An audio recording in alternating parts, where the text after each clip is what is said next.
When a desperate young cowboy marries a wealthy 70-year-old woman to save his family ranch, he never expects to discover she's harboring a life-changing secret that will transform both their futures. Could the mysterious locked room in Eleanor's mansion hold the truth that connects their pasts in ways Jake never imagined? The smell of dirt and cow dung filled Jake Calloway's nose as he fixed the broken fence on his family's ranch. At 28 years old, his once white t-shirt was now yellow with sweat stains. His worn-out boots had holes, and his jeans were faded from too many washes. The hot Texas sun beat down on his tan neck as he hammered the last nail into place. Jake wiped his forehead with his sleeve and looked at the dry land around him. No rain had fallen for months. The cattle were getting skinny, and the grass was turning brown. Money was tight, tighter than it had ever been before. "Jake, come quick!" His younger sister Lily ran toward him, her pigtails bouncing with each step. "There's a fancy car coming up the driveway." Jake squinted at the cloud of dust in the distance. A shiny black car was indeed making its way to their humble home. Nobody with a car that nice ever came to visit them. "Go tell Pa," Jake said, putting down his hammer. His heart raced with worry. Was it the bank man coming to take their home away? By the time Jake reached the porch, the car had stopped. The driver, wearing a black suit and hat, opened the back door. Out stepped an old woman dressed in clothes fancier than anything Jake had ever seen up close. Her white hair was styled perfectly, and she wore rings with stones that sparkled in the sunlight. "Eleanor Blackwood," his father whispered with surprise. "What in tarnation is she doing here?" Jake had heard stories about Eleanor Blackwood. She owned the biggest cattle ranch in the county, maybe even the state. Her family had money going back generations. Some folks said she was worth millions. "Mr. Calloway," Eleanor said, walking up to the porch with a cane but still standing tall and proud. "It's been a long time. May I come in?" Jake's father nodded silently, his face pale. They all went inside the small farmhouse. Jake's mother hurried to make tea, apologizing for not having anything fancier to offer. "I'll get right to the point," Eleanor said, sitting on their old couch like it was a throne. "I know the bank is about to take your ranch." Jake's father's face turned red with shame. "We've had some bad luck, but we'll make it through." Eleanor smiled, but it didn't reach her eyes. "The bank called in your loan. You have 30 days to pay it off or you lose everything. Is that correct?" The room fell quiet. Jake felt his stomach twist into knots. He hadn't known things were that bad. "How do you know that?" Jake's mother asked, her voice shaking. "I make it my business to know everything that happens in this county," Eleanor replied, taking a sip of tea. "I have a solution to offer you." Jake watched as Eleanor reached into her fancy purse and pulled out a check. "This will pay off your debt and give you money to get back on your feet." His father's eyes widened at the amount written on the check. "We can't accept that. We could never pay it back." "I'm not offering a loan," Eleanor said. Her sharp eyes turned to Jake. "I'm offering a deal." The way she looked at him made Jake feel like a prize cow at auction. He shifted uncomfortably in his chair. "What kind of deal?" he asked. Eleanor smiled slowly. "Marriage." The word hung in the air like a thundercloud. Jake's mother gasped. "You can't be serious," Jake's father said, standing up. "He's 28, and you're 70. Eleanor finished for him. "Yes, I'm well aware of my age, thank you." Jake found his voice. "Why would you want to marry me?"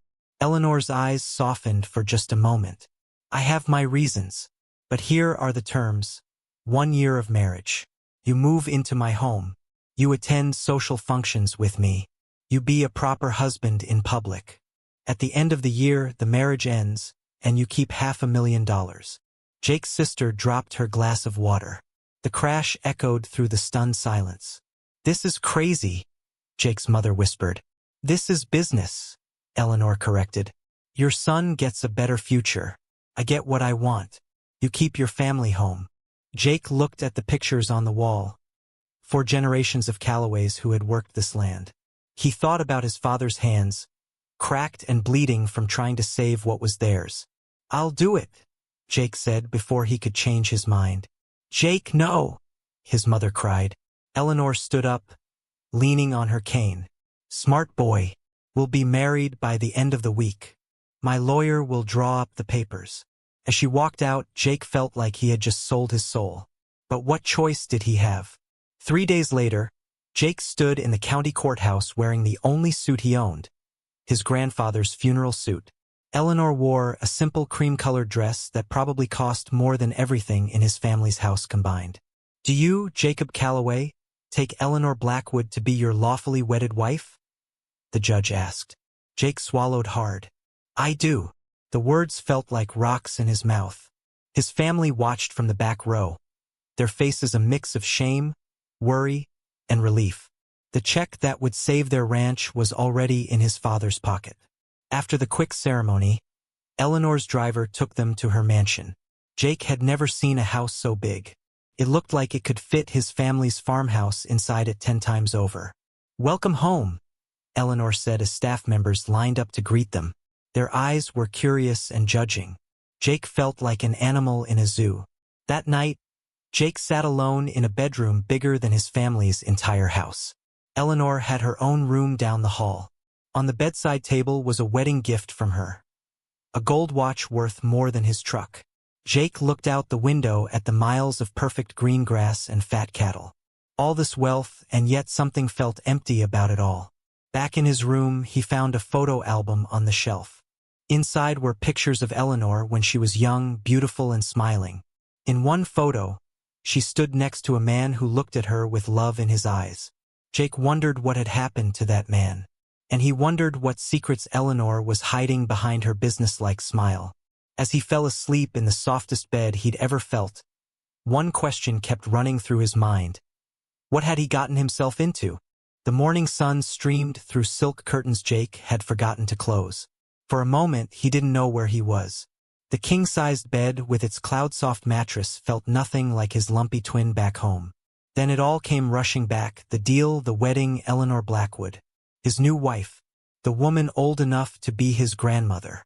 A soft knock at the door made Jake pull the sheets up to his chest. Even though he was wearing pajamas Eleanor's staff had laid out for him. Come in, he called, his voice still rough with sleep. A woman in a crisp black uniform entered carrying a silver tray. Good morning, Mr. Calloway. I'm Ms. Winters, the head housekeeper. Breakfast is served. She set the tray across his lap. The meal looked like something from a fancy restaurant. Eggs that weren't just scrambled, bacon cooked just right, and fruits arranged like a picture. Where's Eleanor? Jake asked, awkwardly picking up a fork that felt too delicate for his calloused hands. Mrs. Blackwood has already eaten and left for her morning appointments, Ms. Winters replied coldly. She asked me to inform you that Mr. Peterson will arrive at 10 to measure you for your new wardrobe. Before Jake could ask who Mr. Peterson was, Ms. Winters added, After breakfast, Thomas will show you around the estate. Her eyes narrowed slightly. There are certain areas that are private. Those will be pointed out to you. The way she looked at him made Jake's appetite disappear. She clearly thought he was just after Eleanor's money. Well, he was, but not for himself. For his family. After breakfast, Thomas, a young man about Jake's age but with much softer hands, gave him a tour that took nearly 2 hours. The mansion had 27 rooms, 6 bathrooms, a library filled with books Jake could never hope to read in a lifetime, and artwork that probably cost more than all the cattle his family had ever owned. And this is the East Wing, Thomas said as they walked down a long hallway. Mrs. Blackwood's private quarters are through that door. No one enters without her permission. Jake nodded, but his eyes caught something at the end of the hall. A door with an unusual lock. What's in there? He asked. Thomas's friendly demeanor changed instantly. That room is strictly off-limits. Mrs. Blackwood's orders. Jake wanted to ask more, but Mr. Peterson arrived with measuring tape and fabric samples. The next 3 hours were spent being poked and prodded like a pincushion as the tailor measured him for suits, casual wear, and even swimming trunks for the pool Jake hadn't known existed until that morning. Mrs. Blackwood has requested an entirely new wardrobe for you, Mr. Peterson explained. Something more fitting for a man of your new position. Jake felt his face burn with embarrassment. Were his old clothes really that bad? Late in the afternoon, Eleanor finally returned. She looked tired, her face paler than it had been at the wedding. When she saw Jake in the living room, she straightened up and the weakness vanished from her eyes. "I see you're settling in," she said, removing her gloves. "There's a dinner party tonight. The Hendersons, important business partners. Your new clothes should arrive in time." Jake cleared his throat. "I called my family today. Wanted to make sure they were okay." Eleanor's face softened for just a second. "Of course. You should invite them for dinner next week." "Really?" Jake hadn't expected that. "This arrangement works best if we appear to be a normal, if unusual couple," Eleanor explained practically. "Family visits would be expected." Just then, Ms. Winters entered the room. "Mrs. Blackwood," Dr. Simmons called. "He wants to move tomorrow's appointment earlier." Eleanor's body tensed. "Thank you, Ms. Winters. I'll call him back privately." Jake noticed the concerned look Ms. Winters gave Eleanor. "Is everything okay? Are you sick?" "Just routine checkups," Eleanor replied too quickly. "At my age, doctors fuss over everything." That evening, Jake stood uncomfortably in a new suit that fit him perfectly but felt like a costume. The dinner party was small, just the Hendersons and another couple named the Robertsons, but Jake felt completely out of place. "So tell us, Jake, how did you and Eleanor meet?" Mrs. Henderson asked over dessert. Jake froze. They hadn't prepared a story. "I was having trouble with some of my cattle." Eleanor jumped in smoothly. "Jake helped me solve the problem. His knowledge of ranch management impressed me." "Love at first sight, then?" Mr. Robertson asked with obvious disbelief. "Something like that," Eleanor replied with a smile that didn't reach her eyes. Later that night, after the guests had left, Jake found Eleanor in the library with a glass of whiskey. "You handled yourself well," she said, pouring him a glass too. "The first one is always the hardest." Jake took the whiskey, letting the burn steady his nerves. "How many more of these do I have to go to?" "As many as necessary," Eleanor replied. "Tomorrow we have lunch with the mayor." Jake sighed. "This is a lot more public than I expected." Eleanor's eyes narrowed. "That's the whole point, Jake. People need to see us together. They need to believe this is real." "Why?" Jake asked. "Why is it so important what people think?" Something flashed in Eleanor's eyes. "Hurt, maybe, or anger. You'll be paid well for your performance. The reasons are my business." The next morning, Jake woke early. Unable to sleep, he decided to explore the grounds.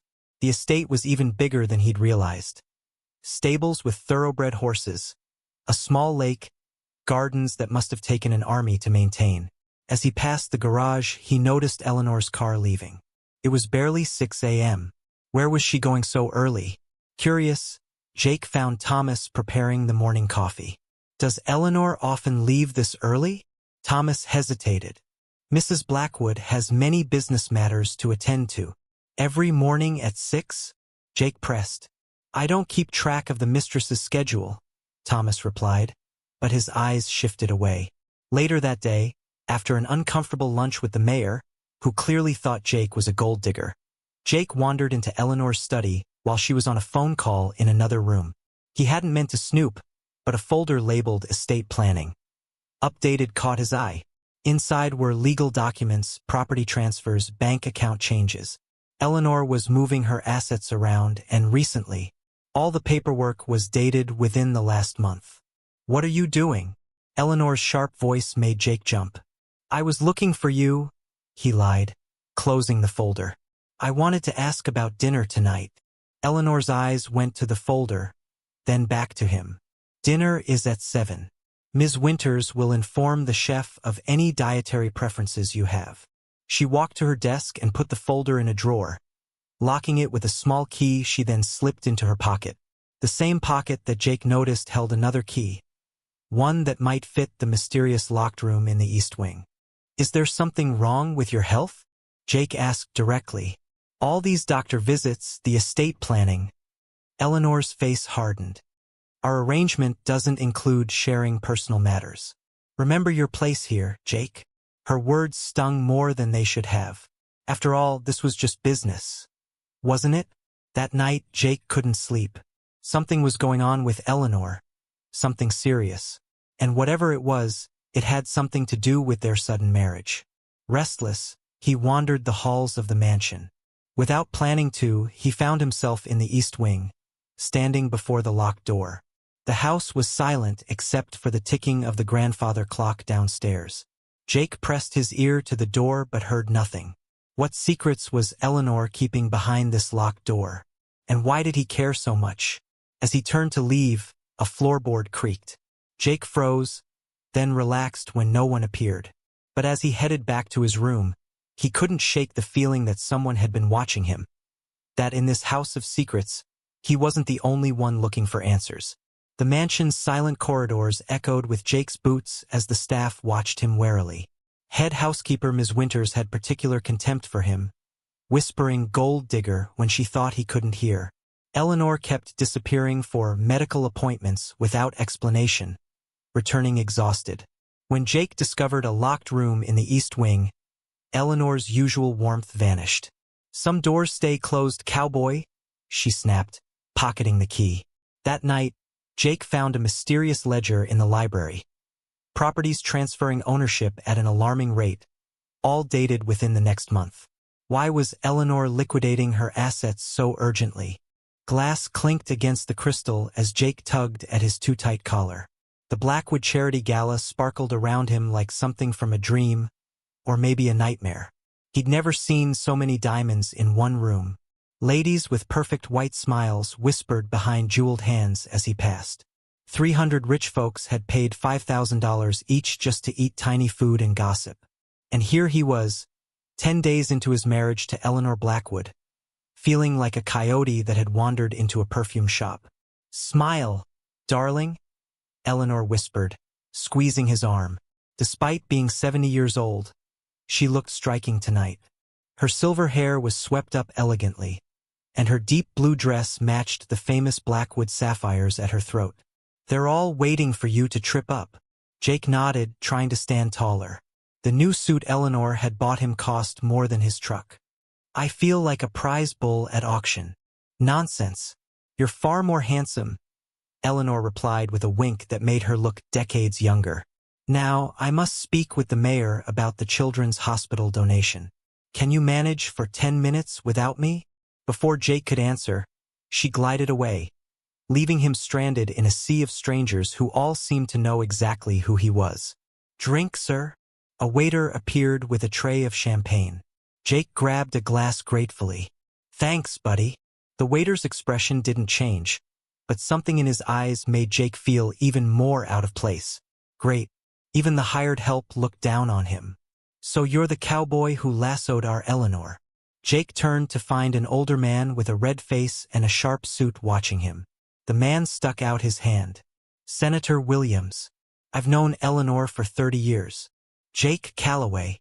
His palm felt sweaty as he shook the senator's hand. "Nice to meet you. Quite a whirlwind romance, I hear."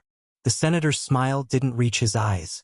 None of us even knew Eleanor was dating again after her treatments. Jake froze mid-sip. "Treatments? Oh." The senator's eyebrows rose slightly. "I assumed. Well, it's not my place. Eleanor has always been private about personal matters." Jake's stomach tightened. "My wife doesn't keep secrets from me." The senator's laugh was like sandpaper. "My boy, Eleanor Blackwood has been keeping secrets since before you were born. That's how she built her empire." He leaned closer, breath smelling of expensive whiskey.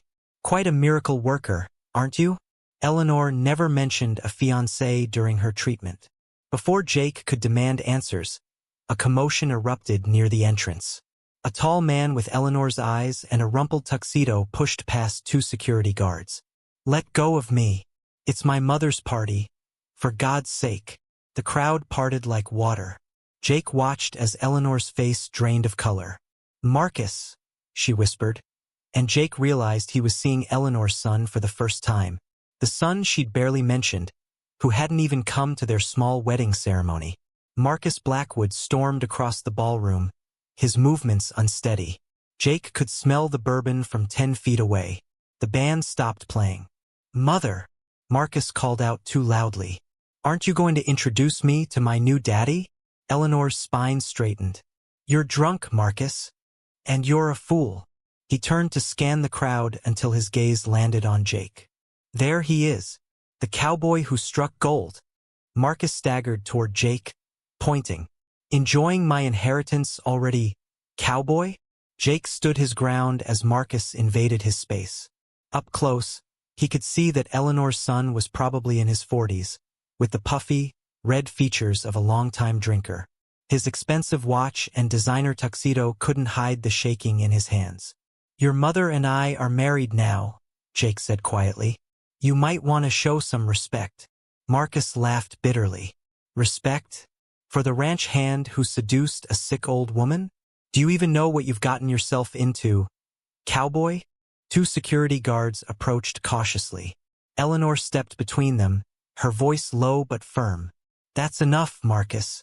We can discuss this tomorrow when you're sober." "Oh, I'm thinking clearly for the first time in years," Marcus replied. "I just needed to see him for myself." He looked Jake up and down with undisguised contempt. "What did he promise you, mother? Youth?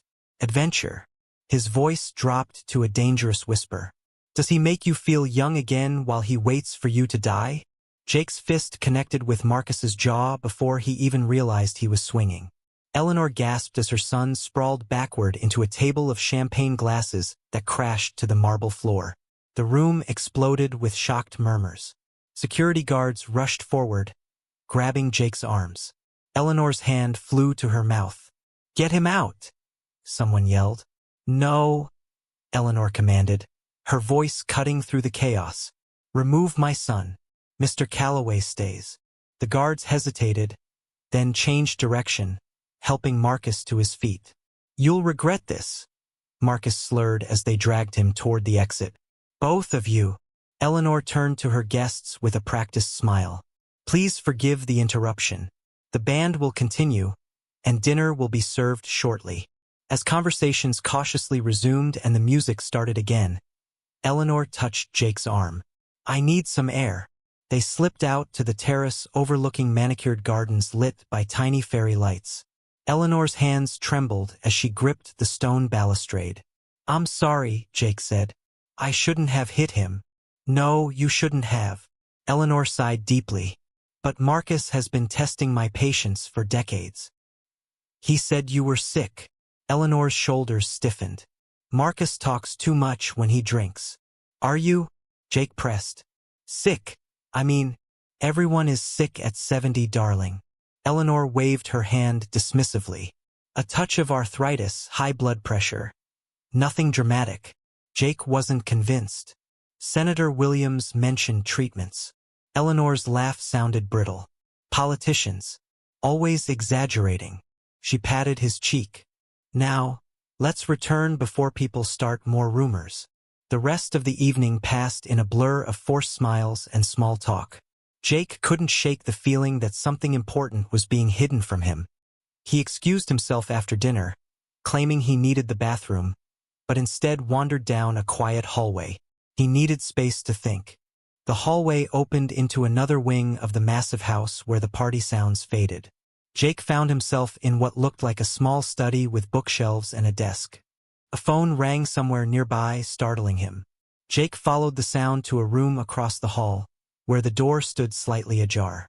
A man's voice spoke urgently inside. "I understand patient confidentiality, nurse, but I've been Eleanor's doctor for 15 years.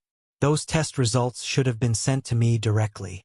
Jake froze, knowing he shouldn't eavesdrop but unable to move away. "The new scan shows progression exactly as we feared," the voice continued. 6 months at most if we're lucky. Does her new husband know?" Jake's heart pounded in his chest. 6 months?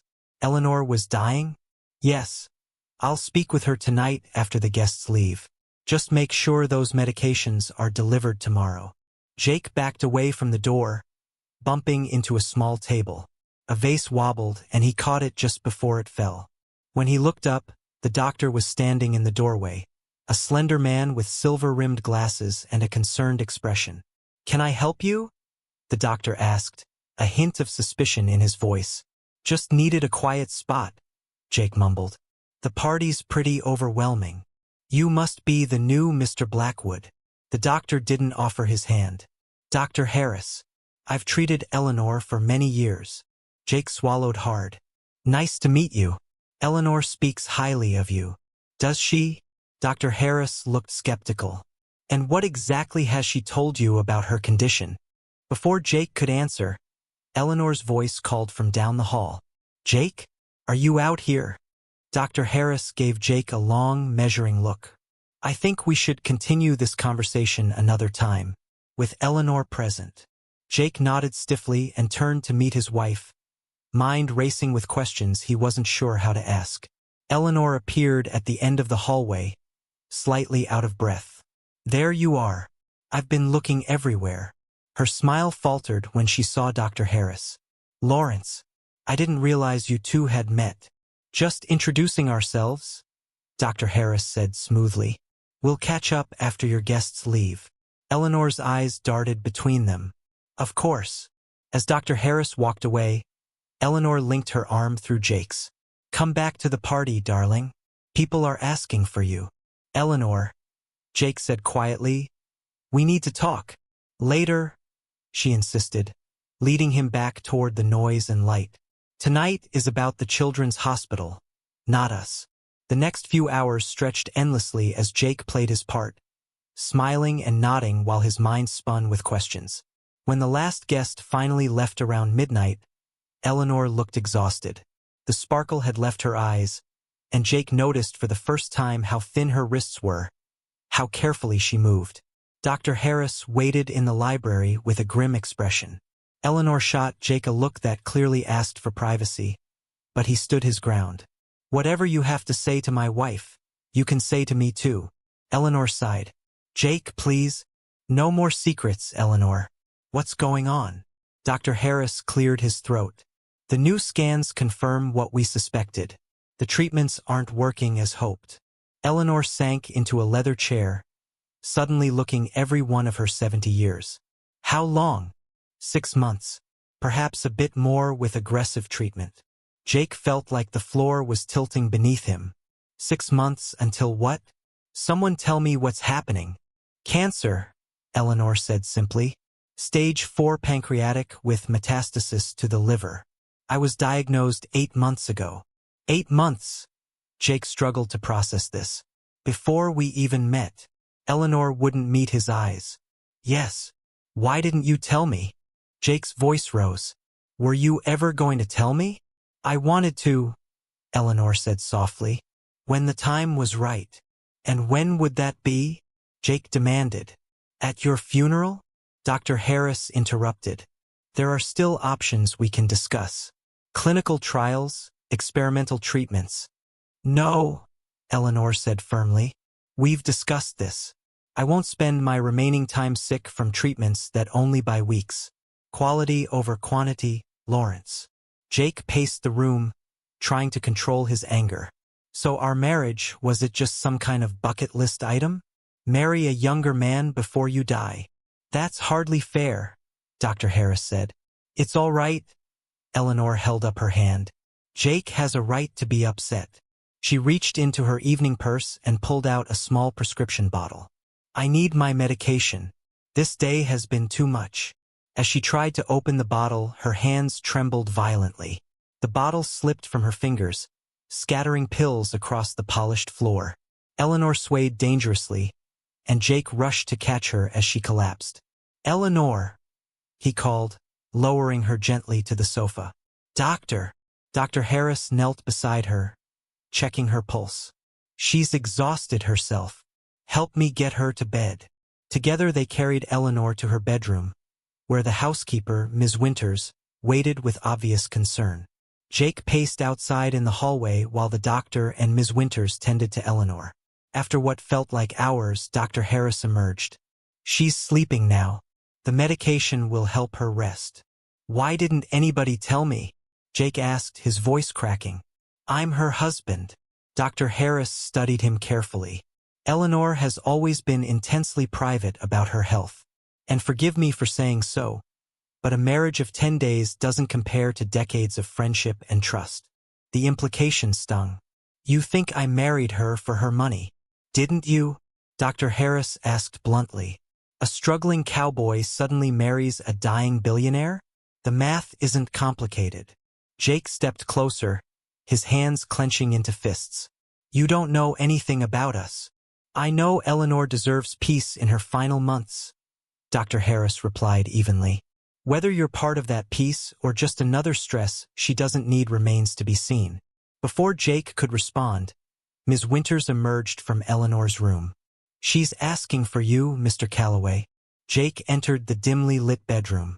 Eleanor lay against white pillows, looking small and fragile.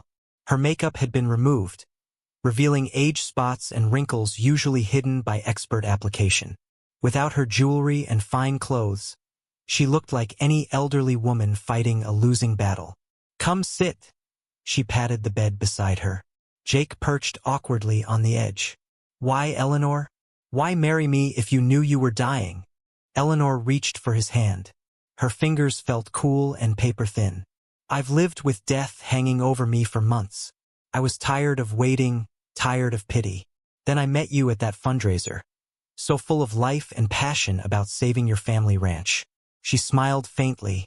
When you told me about your financial troubles, a solution presented itself. So it was just business after all, Jake said bitterly. At first, Eleanor admitted, I needed an heir who wasn't Marcus. Someone who would respect my legacy, who understood hard work and land. You needed money. It seemed perfect. And you didn't think I deserved to know you were dying? Would you have married me if you knew? She asked quietly. Jake looked away, unable to answer. I thought not. Eleanor sighed. I've made my peace with dying, Jake.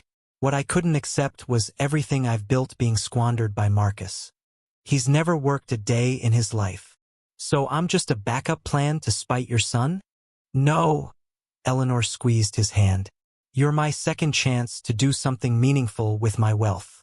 To help someone worthy. Jake pulled his hand away. I don't want your charity. It's not charity. Eleanor's voice strengthened. It's an investment in someone I believe in. You remind me of... She trailed off, closing her eyes briefly. Jake waited, but she didn't continue. I remind you of who? He prompted. Someone from long ago, Eleanor said vaguely. It doesn't matter now. Jake stood up, overwhelmed. I need some air. Jake, Eleanor called as he reached the door. I may not have been completely honest, but neither were you. We both entered this marriage with our own agendas. Perhaps we can still make the best of the time that's left. Her words followed him as he strode through the silent house and out into the garden. The night air was cool against his flushed face. Jake dropped onto a stone bench, head in his hands. 6 months. His wife of 10 days had 6 months to live. And she'd known it all along. Jake wasn't sure how long he sat there before he heard footsteps on the gravel path. He looked up, half expecting Eleanor, but instead found Ms. Winters watching him with those judgmental eyes. What do you want? He asked wearily.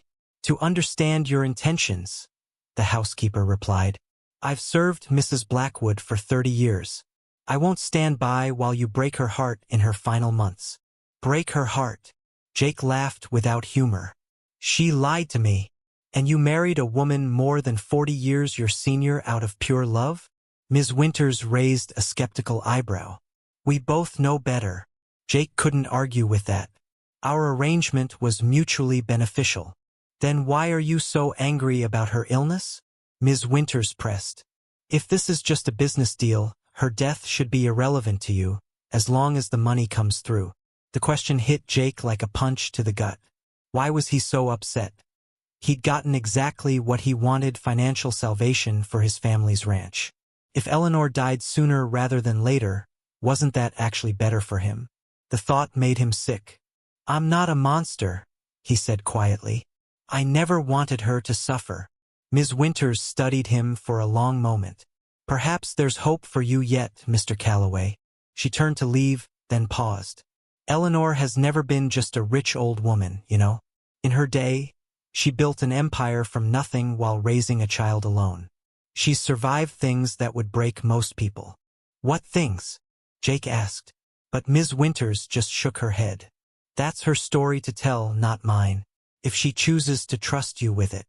She walked away, adding over her shoulder, "Don't prove her wrong about you." Jake remained in the garden until dawn, wrestling with emotions he couldn't name. When he finally returned to the house, he found Eleanor in her study, already dressed and working despite the early hour. "You didn't sleep," she observed without looking up from her papers. "Neither did you," he countered. Eleanor put down her pen. "Sleep is a luxury I can no longer afford. Too much to do, too little time." Jake noticed the ledger on her desk, the same mysterious ledger he'd glimpsed days earlier. "What are you working on so urgently?" Eleanor hesitated, then pushed the ledger toward him. "See for yourself." Jake flipped through pages of property transfers, stock sales, and asset liquidations. "You're selling everything." "Not everything. Just converting to cash where possible." Eleanor rubbed her temples. "Easier to transfer quickly when the time comes." "To Marcus." "Some," Eleanor admitted. "Despite his flaws, he is my son. But most will go to various foundations. And to you, of course." Jake closed the ledger, uncomfortable. "I didn't marry you to watch you die, Eleanor." "No," she agreed softly. "But that's what will happen anyway." Their eyes met across the desk, an unexpected moment of complete honesty between them. "What do we do now?" Jake asked. Eleanor smiled tiredly. "Now we make the most of whatever time remains. And perhaps," she hesitated, "perhaps we can both stop pretending this is only about money." Before Jake could respond, the phone rang. Eleanor answered, her expression darkening as she listened. "I see. Yes. Thank you for letting me know." She hung up slowly, her hands trembling slightly. "What is it?" Jake asked. "Marcus," Eleanor said tightly. "He's hired investigators to look into our marriage. He's challenging the will." Jake's stomach dropped. "Can he do that?"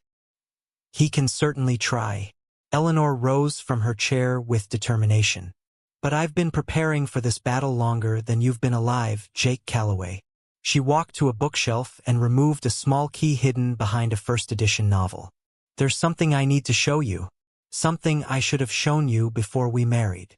Jake followed her through the house to the locked room in the east wing, the one she'd forbidden him from entering. Eleanor's hand shook slightly as she fitted the key into the lock. "Whatever you see in here," she said seriously, "remember that the past is complicated, and people make mistakes for reasons that seem right at the time." The door swung open, revealing not the dark secrets Jake had imagined, but a room filled with photographs, newspaper clippings, and mementos. An entire wall was covered with pictures of a ranch that looked strangely familiar. In the center of it all hung a large framed photograph that made Jake's blood run cold. It showed a much younger Eleanor standing beside two men, one of whom was unmistakably Jake's father. "What is this?" Jake whispered, stepping closer to the photo. "How do you know my father?" Eleanor closed the door behind them. "That, Jake, is what Marcus is about to discover, and it changes everything." The sound of shattering glass jolted Jake awake. He shot up from the worn leather chair beside Eleanor's bed, where he'd been keeping watch since her collapse at the gala. His wife of just 10 days lay still beneath silk sheets, her chest rising and falling with each labored breath. The pill bottle that had tumbled from her purse now sat on the nightstand, its medical name too long for Jake to pronounce. "Everything all right in there?" Jake called out, hurrying toward the noise down the hall. He found Mabel, the youngest maid, frantically picking up pieces of a broken vase. Her eyes widened with fear when she saw him approaching. "I'm sorry, Mr. Calloway. I was dusting and—" "It's okay," Jake said, kneeling to help. "And please just call me Jake. Mr. Calloway was my father." Mabel relaxed slightly. "Ms. Winters would have my job for this. Good thing she's in town picking up more medicine." Jake thought about the head housekeeper's cold stares. "Don't worry about her. I won't tell if you won't." As they cleaned up together, Jake noticed Mabel glancing at him curiously. "Something on your mind?" he asked. "It's just—" Mabel hesitated. "You're not what we expected." Jake smiled sadly. "A gold-digging cowboy taking advantage of a rich old lady? Mrs. Blackwood. I mean Mrs. Calloway now. She's been alone so long. When she announced she'd married a man your age." Mabel shrugged. "But you really seem to care about her." "I do," Jake said, surprising himself with how true it felt. In just 10 days, Eleanor had become more than a business arrangement to him. He respected her sharp mind and dry humor. And now, knowing she was sick, possibly dying, left him feeling hollow inside. "There's something you should know," Mabel whispered, looking around nervously. "Ms. Winters had me cleaning the greenhouse yesterday. I found something Mrs. Calloway wouldn't want thrown away." Jake followed Mabel through the sprawling mansion, their footsteps echoing on marble floors. Morning sunlight streamed through tall windows, highlighting gilded picture frames and antique furniture.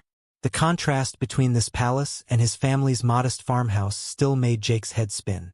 The greenhouse stood at the far end of the east garden, a cathedral of glass filled with exotic plants. Eleanor spent hours here each day before her health declined. "Behind that big palm tree," Mabel pointed, "there's a loose brick in the wall." After Mabel left, Jake moved the pot and found the brick immediately. It slid out easily, revealing a small cavity. Inside was a leather-bound book with Eleanor, embossed in fading gold letters. Jake's fingers hovered over the journal. This was private. This was wrong. But Eleanor's mysterious past, her connection to his family, the locked room she forbade him to enter, everything pushed him to open the cover.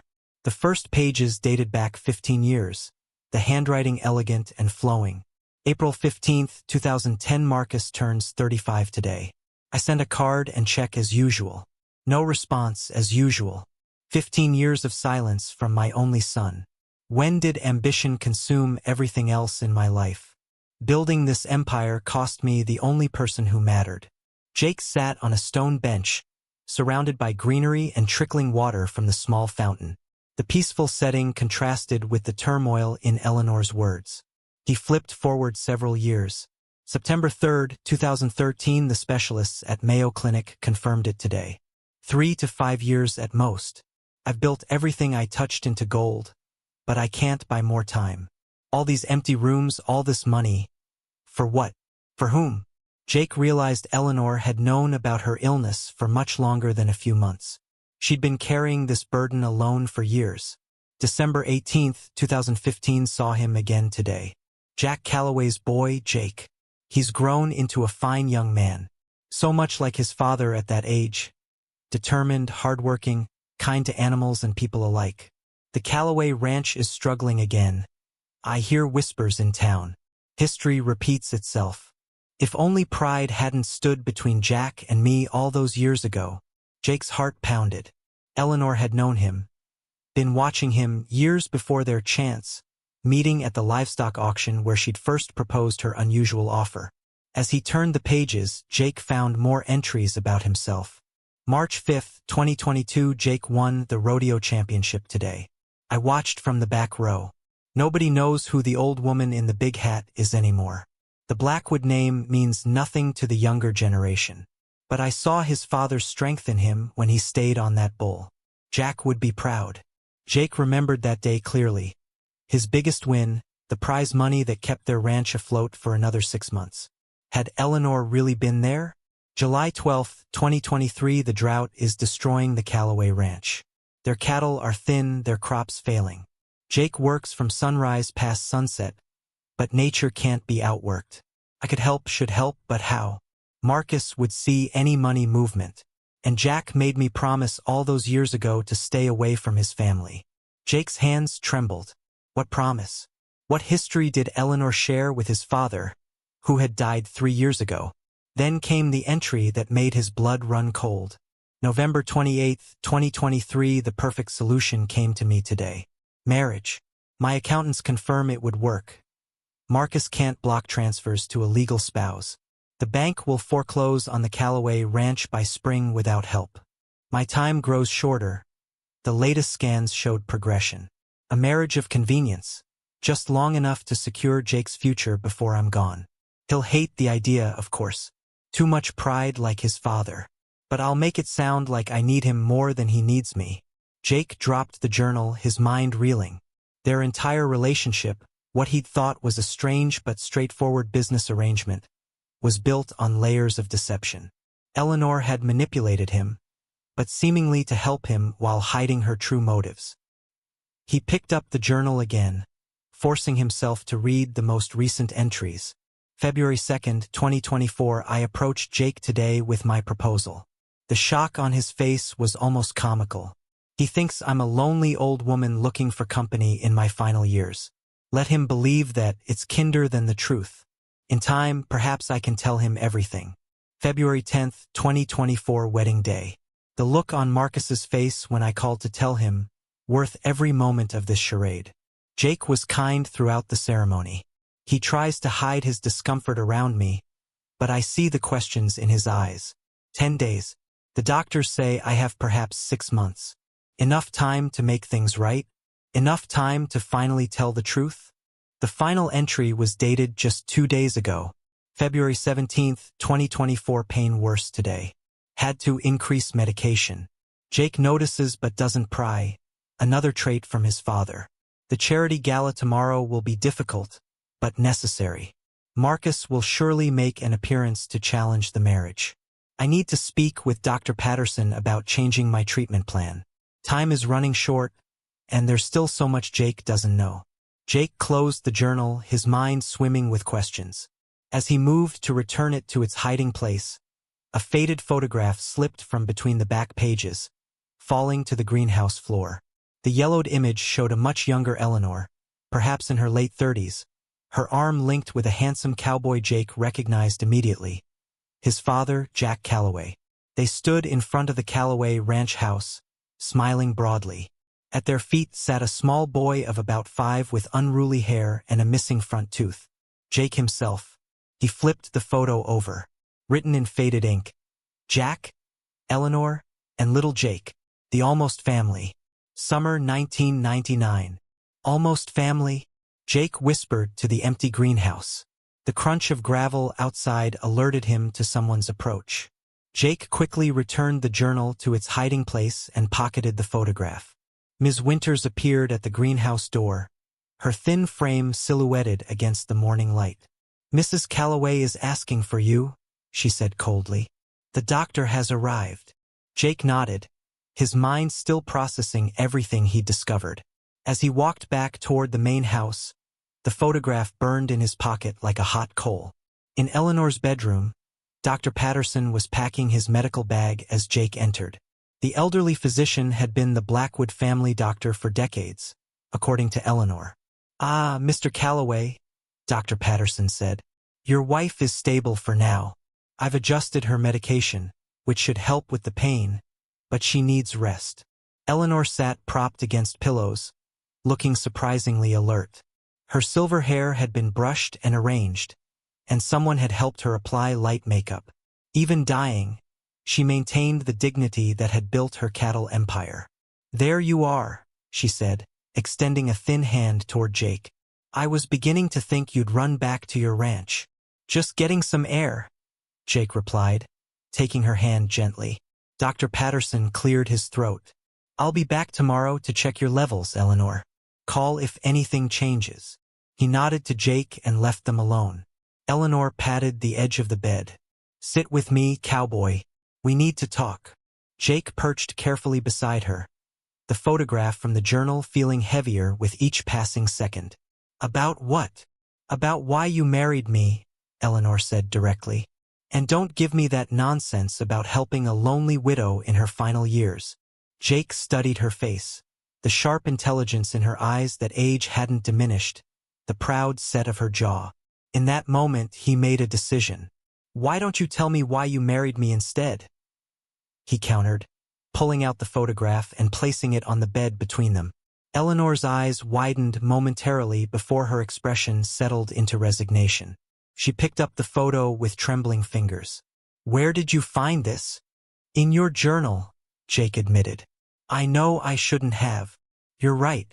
You shouldn't have, Eleanor said sharply. Then her expression softened. But perhaps it's time for truth between us. She traced the outline of Jack Calloway's face in the photograph. Your father was the love of my life, Jake. The words hung in the air between them like smoke. But my mother, Jake began. Sarah was a wonderful woman. Your father loved her very much, Eleanor said quickly. This was before they met. Jake tried to process this information. You and my dad were together for nearly 2 years, Eleanor continued. This was after my husband died, leaving me with Marcus and the beginnings of what would become the Blackwood Empire. Your father worked as my ranch foreman. Why didn't he ever mention you? Pride, Eleanor said simply. When things ended between us, they ended badly. I wanted him to come work for me permanently, to help me build something great. He wanted his own ranch to build his own legacy. Neither of us would bend. And I was, what? Just a child who knew you back then? Jake asked, pointing to his younger self in the photo. Eleanor's eyes took on a faraway look. You adored Jack, followed him everywhere, even before. Before what? Jake pressed. A coughing fit seized Eleanor, cutting off her words. Jake quickly poured water from the bedside pitcher and helped her drink. That's enough for now, he said gently. You need rest. No, Eleanor insisted, gripping his arm with surprising strength. I've waited too long already. You deserve. The bedroom door swung open, and Marcus Blackwood strode in, his expensive suit immaculate, his face flushed with anger. Behind him trailed a nervous-looking man carrying a briefcase. Mother, Marcus said coldly, I see you're well enough for visitors. Good. This is Mr. Reynolds, my attorney. We're here to discuss this sham of a marriage. Jake stood protectively beside Eleanor's bed. This isn't the time. It's exactly the time, Marcus cut in. Before she gives away my inheritance to a fortune-hunting cowboy. Eleanor squared her shoulders. Marcus, you will speak to my husband with respect in my house. Your house? Marcus laughed bitterly. The house my father built? The empire his money started? And now you're giving it to him. He pointed accusingly at Jake. You know nothing about what I'm doing or why, Eleanor said. Her voice, though weak, carried authority. I know enough, Marcus spat. Mr. Reynolds has been investigating your new husband. Shall we talk about how convenient it is that you married just days before changing your will? Jake looked at Eleanor in surprise. You changed your will? Eleanor's face remained impassive. My attorney will be arriving shortly. We can discuss all of this like civilized people. Marcus stepped closer. Did he know about the cancer before he married you? Did he know you have months, not years? Tell me, cowboy, what's the price tag on your dignity? Jake's fists clenched, but he remained still. I suggest you leave now, before you say something you'll regret. Oh, there's plenty I regret, Marcus said bitterly, like not challenging her mental competence the moment I heard about this farce. That's enough. Eleanor's voice cracked like a whip. Marcus, wait downstairs. Jake, please give us a moment. Jake hesitated, not wanting to leave her alone with her furious son. It's all right, Eleanor assured him. This conversation is 15 years overdue. Reluctantly, Jake left the room, the mysterious photograph still clutched in his hand. As he closed the door, he heard Eleanor say, Marcus, there's something you need to know about Jake Calloway. Jake stood in the hallway, torn between respect for Eleanor's privacy and the burning need to know what connection tied him to the Blackwood family. What secret was Eleanor finally ready to reveal? And why had his father never spoken of his relationship with one of the wealthiest women in the state? The locked room in the East Wing caught his attention again. If answers existed, perhaps they waited behind that forbidden door. Jake made his decision. While Eleanor and Marcus had their long overdue conversation, he would find the key and uncover the truth for himself. He headed toward Eleanor's study, where he'd seen her hide the key that first night. Whatever secret connected him to Eleanor Blackwood, whatever reason she'd chosen him for this strange marriage, He would discover it today. 10 days after saying "I do" to a dying woman, Jake Calloway was finally ready to learn why she'd really chosen him. The morning light cut sharp lines across Jake's tired face as he paced outside Ms. Winter's small cottage at the edge of the Blackwood property. His hands shook, not from the cold but from what he'd seen in Eleanor's journal. Names, dates, and places that made no sense yet seemed oddly familiar danced in his head. He knocked firmly, the sound echoing in the quiet dawn. Ms. Winters opened the door, her usual stern expression softening when she saw his troubled face. "I wondered when you'd come," she said simply, stepping aside to let him in. The cottage was modest but warm, filled with photos of the Blackwood family through decades. Eleanor young and smiling, Marcus as a boy, and strangely, tucked in the corner, what looked like Jake's father in his younger days. "You know why I'm here," Jake said. Not a question but a statement. "Eleanor's journal mentioned my father. There's a picture of them together at our ranch. And there's more things that don't add up. You've been with her for 40 years. You know the truth." Ms. Winters sighed, her shoulders dropping as if a heavy weight pressed down on them. She moved to her small kitchen, putting on a kettle. "Some truths need tea," she said quietly. Jake couldn't sit, his cowboy boots wearing a path on her worn rug. "I don't need tea. I need answers. Eleanor's sick. Dying. And there's some connection to my family that nobody bothered to tell me about." "Your father never told you?" Ms. Winters turned, genuine surprise on her face. "Not even when you married her?" When Jake shook his head, she let out a low whistle. "Lord have mercy.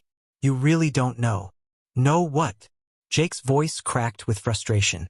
Ms. Winters gestured to a photo album on her shelf. "Bring that here, boy."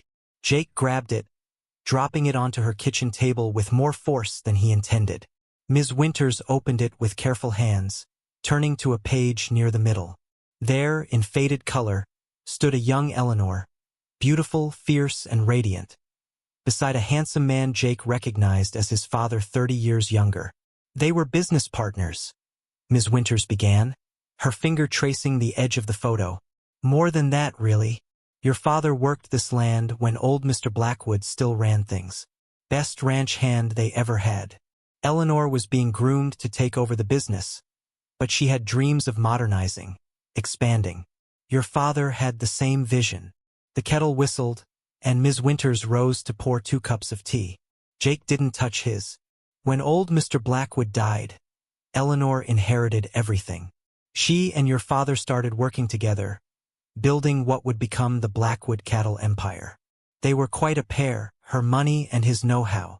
Ms. Winters took a sip of tea, her eyes distant with memory. "And they fell in love." Jake's throat went dry. "But my mother." "Not yet in the picture," Ms. Winters cut in. "This was before. Eleanor and your father were going to merge their operations. They were planning to marry." Jake slumped into a chair, struggling to process this information. "What happened?" "The drought of '92 happened. Worst in a century. Hit everyone hard, but your family's ranch suffered most. Eleanor offered to help, to save your family's land, but your grandfather was a proud man. Too proud." Ms. Winters shook her head. "He forbade your father from taking Blackwood charity, said he'd rather lose the ranch than be indebted to Eleanor. My grandfather died when I was little. I barely remember him. Stubborn to the end," Ms. Winters confirmed. "Your father was torn between loyalty to his family and his love for Eleanor. In the end, he chose family." Jake rubbed his temples, trying to make sense of this revelation. "But that doesn't explain the connection to me, or why Eleanor would marry me now after all these years." Ms. Winters reached across the table, her weathered hand covering Jake's. "There's more, Jake. Much more." She hesitated. "Your father didn't just leave Eleanor. He left her when she was carrying a child." The room seemed to tilt sideways. Jake gripped the edge of the table. "What are you saying? Your father met your mother or the woman you knew as your mother shortly after. They married quickly. Too quickly, some said." Ms. Winters' eyes were sad but direct. "You were born 7 months after their wedding. But nobody questioned it. Or if they did, they kept it to themselves. Jake stood up so fast he knocked over his untouched tea. That's not possible. My mother died giving birth to me. Everyone's told me that my whole life. The woman who died in childbirth was giving birth to your sister, who also didn't survive. You were already 3 years old. Ms. Winter's voice was gentle but firm.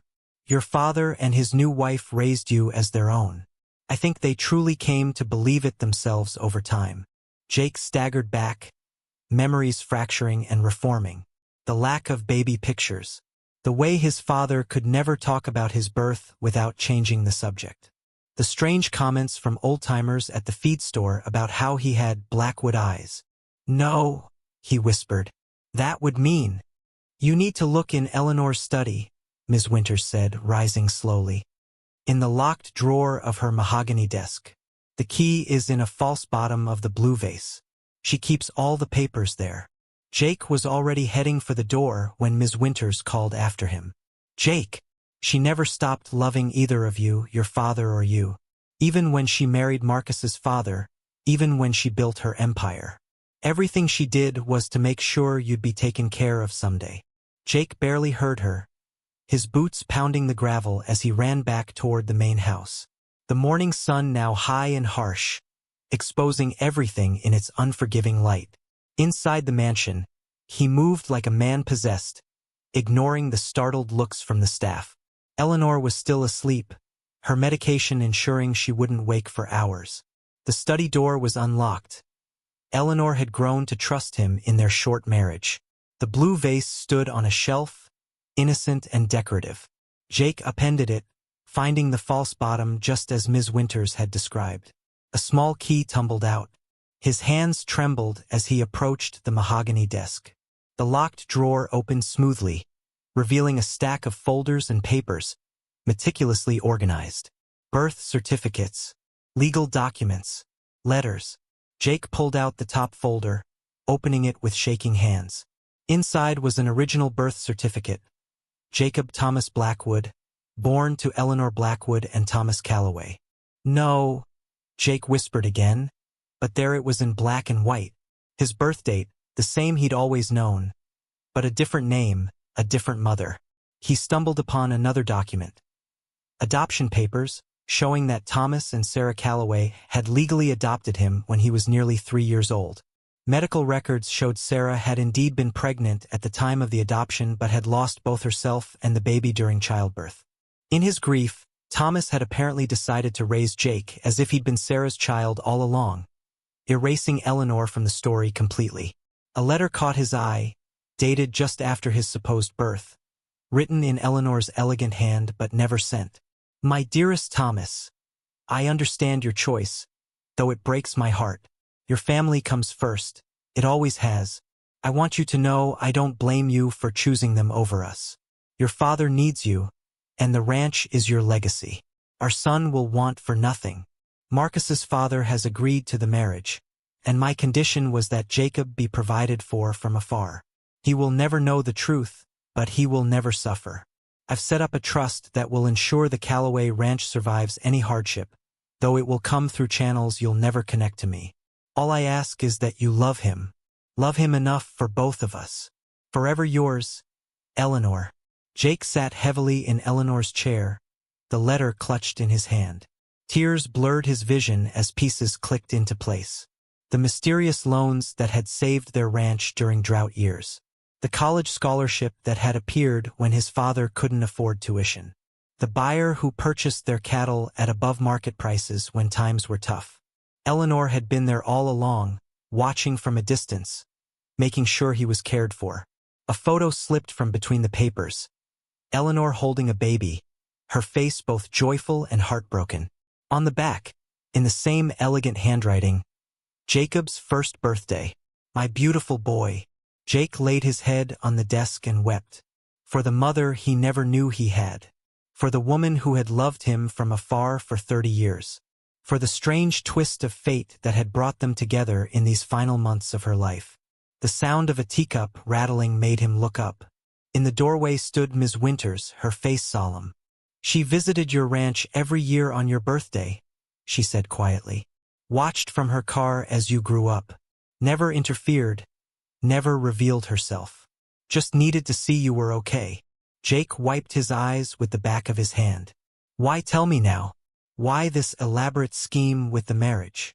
Marcus's father died 5 years ago. The prenuptial agreement that forbade her from contacting you expired with him. She's been planning how to approach you ever since. Ms. Winters moved into the room, straightening papers with familiar ease. Then came her diagnosis. 6 months, maybe less. She panicked. Needed to find a way to make sure you'd be taken care of when she was gone. The marriage, Jake said, understanding dawning. A way to give me half her fortune without raising questions. Ms. Winters nodded. She intended to tell you the truth gradually. Let you get to know her first, maybe even care for her a little. She was afraid if you knew from the start, you'd think it was just about money or guilt. And Marcus? Does he know about me? No. He knows his father wasn't her great love, but not about you specifically. Ms. Winters sighed. That storm is still coming. Jake stood up, gathering the documents. His mind raced with 30 years of rewritten history. The father he'd loved and lost 3 years ago had kept this secret his entire life. The mother he'd never known had been watching over him all along. And now she was dying, just when he'd found her. She'll be awake soon, Ms. Winters said. Her medication wears off around noon. Jake nodded, unable to form words. What will you do? Ms. Winters asked softly. Jake looked down at the birth certificate in his hands. Jacob Thomas Blackwood, son of Eleanor, son of Thomas, a cowboy and an heiress, the poor ranch hand and the rich woman. His entire identity had shifted in a matter of hours. I don't know, he admitted. How do you face the woman who gave birth to you, gave you up, watched you from afar your whole life, then married you before telling you the truth? Ms. Winters placed a gentle hand on his shoulder. With forgiveness, I hope. She's made mistakes, but loving you was never one of them. Jake carefully returned the documents to the drawer, keeping only the letter and the photo. As he walked toward Eleanor's bedroom, his mind flooded with questions. Would he tell her he knew? Would he rage at her for the deception or thank her for the silent support throughout his life? Could he find it in himself to be her son for the brief time she had left? The answers wouldn't come easily. Nothing about this situation would be simple. But as he approached her door, he knew one thing with absolute certainty. The woman sleeping in that room was not just his wife of 10 days. She was his mother. And somehow, against all odds, they'd been given a chance to know each other before it was too late. The door to Eleanor's bedroom loomed before him, both a barrier and a gateway to a truth 30 years in the making. Jake took a deep breath, tucked the photo into his shirt pocket right above his heart, and knocked softly. Come in, called Eleanor's frail voice. Jake's hand hesitated on the doorknob. In this moment, balanced between his past and future, he realized the most bizarre truth of all. He had married his own mother, and yet it wasn't as wrong as it sounded. It was, in its own twisted way, a chance to set things right. He pushed open the door to face the woman who had given him life twice, once at birth, and again by saving the only home he'd ever known.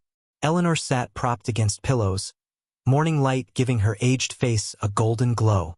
When she saw him, his eyes, he now realized, lit up with that same mixture of love and sorrow he'd seen in the photograph. Good morning, my dear husband, she said, her voice carrying a weight that Jake now understood. Jake moved to her bedside, taking her fragile hand in his. The wedding ring he'd placed there 10 days ago caught the light. How strange that this symbol of their false marriage would become the bridge to their true relationship. Eleanor, he said softly, his voice steady despite the storm inside him. I think it's time we talked about my father, and about why you really married me. Her eyes widened, fear and relief battling across her features. Then slowly she nodded. Yes, she whispered. I believe it is. Outside the window, the vast Blackwood estate stretched toward the horizon, meeting the smaller Callaway ranch in the distance. 2 pieces of land separated by fences and decades of secrets, finally coming together through the truth that flowed between mother and son. The heavy oak doors of Eleanor's mansion burst open with a bang that echoed through the marble entryway. Marcus Blackwood stood there, his expensive suit wrinkled from travel, his face red with fury, and a thick folder of legal papers clutched in his white-knuckled grip. The peaceful afternoon that Jake had been spending with Eleanor, learning about her childhood on her father's first small ranch, shattered like glass. "Mother!" Marcus bellowed, his voice bouncing off the high ceilings. "Call your guard dogs off. Your staff tried to keep me out of my own family home." Jake rose from the sofa slowly, placing himself between the angry man and Eleanor, who remained seated but straightened her spine. The housekeeper, Ms. Winters, appeared at the doorway with worry etched across her face. "It's all right, Vivian," Eleanor said calmly. "My son has every right to visit, though his manners seem to have abandoned him."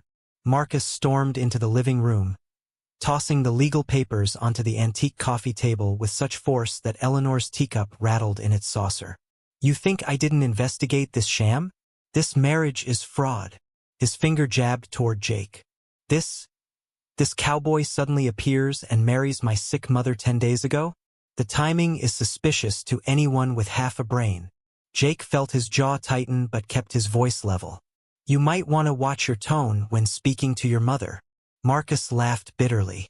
"Oh, now he's protective. How touching. How much is she paying you for this performance, ranch hand? Did you even know she's dying?" The room went still.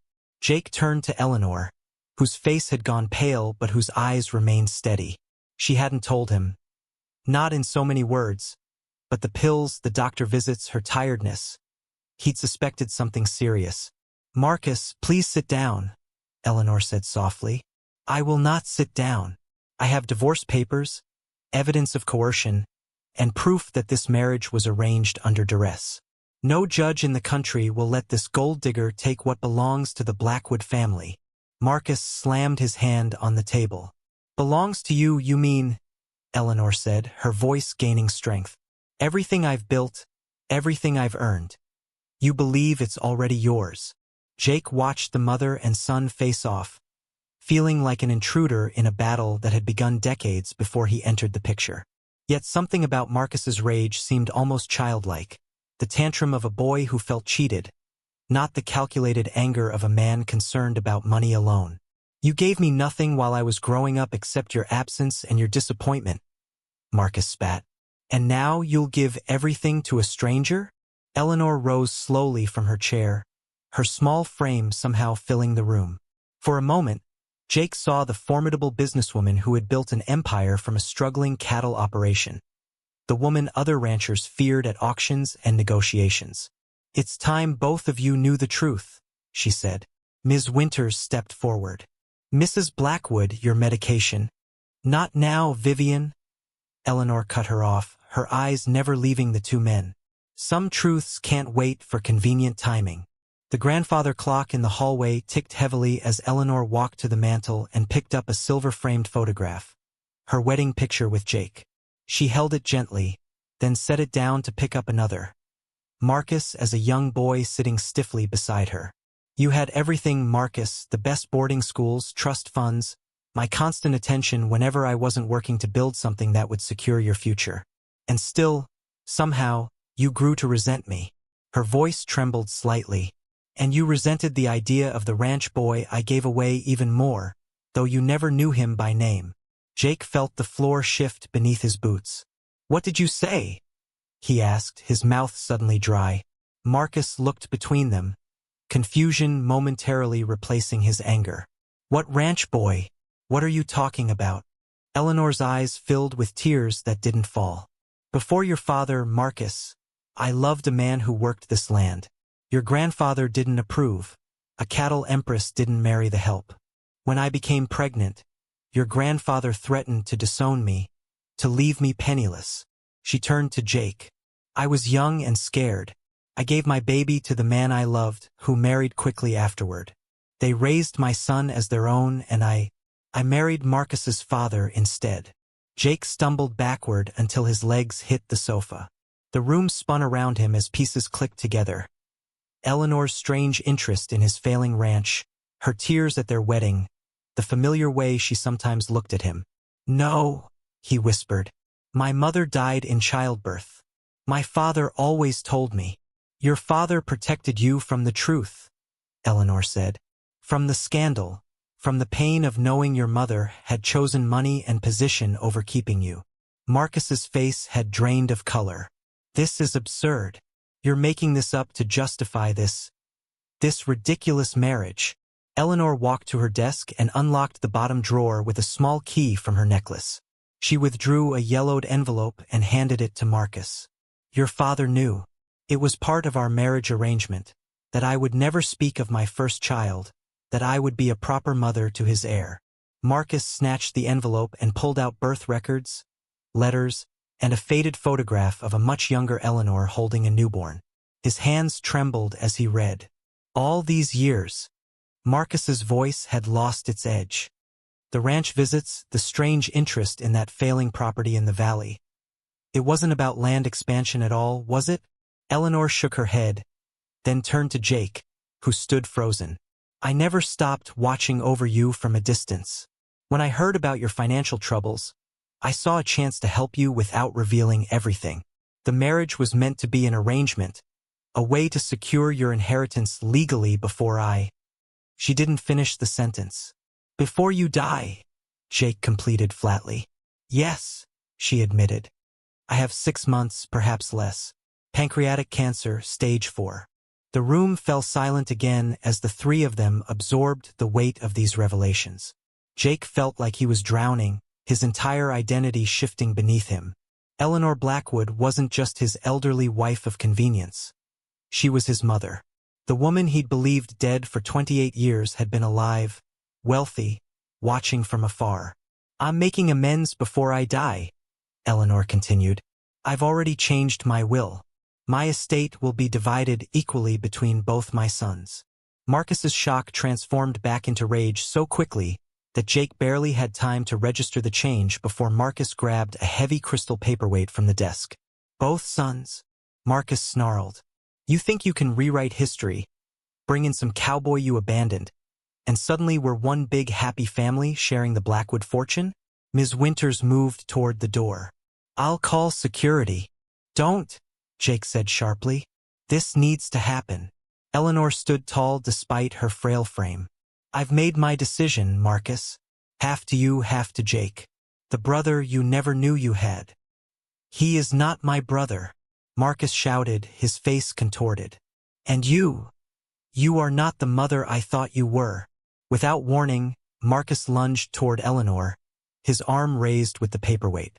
Jake moved instinctively, throwing himself between them.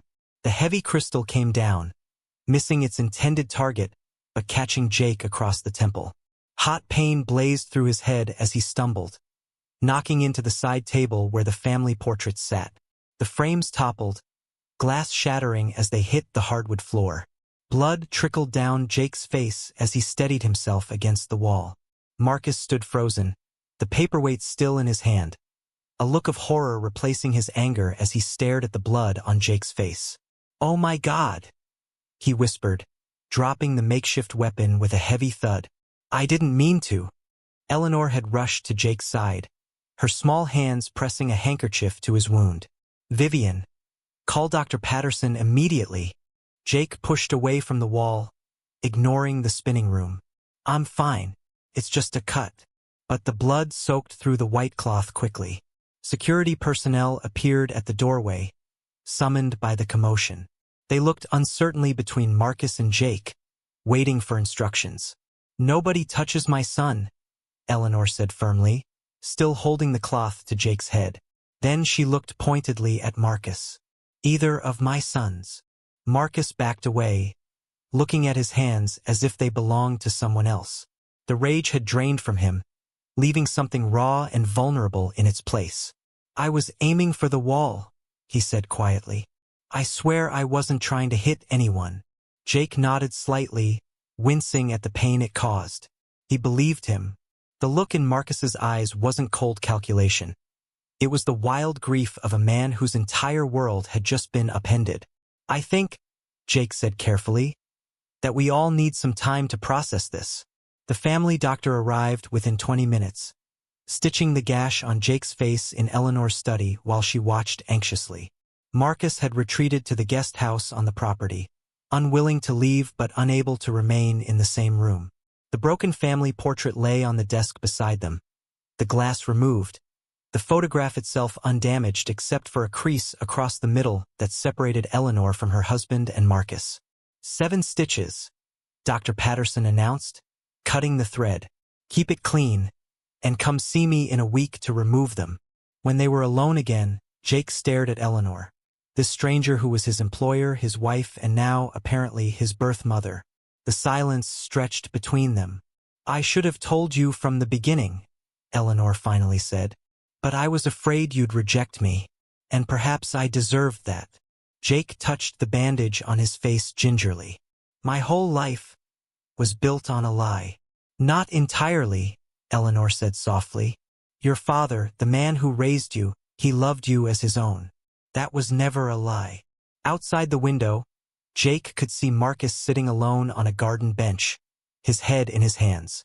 And him? Jake asked. Did you ever tell him he had a brother? Eleanor shook her head. Marcus grew up lonely. I thought knowing would only hurt him more. Jake laughed without humor. Well, he knows now.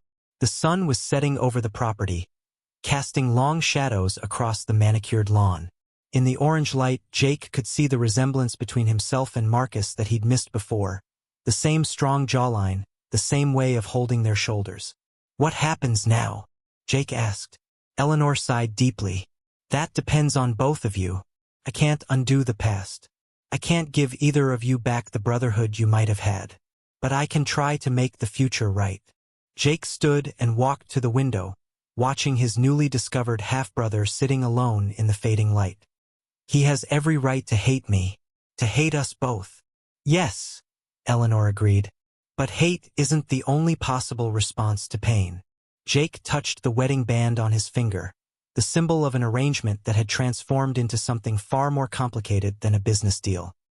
He had come to this house looking for financial salvation, only to find his entire history rewritten.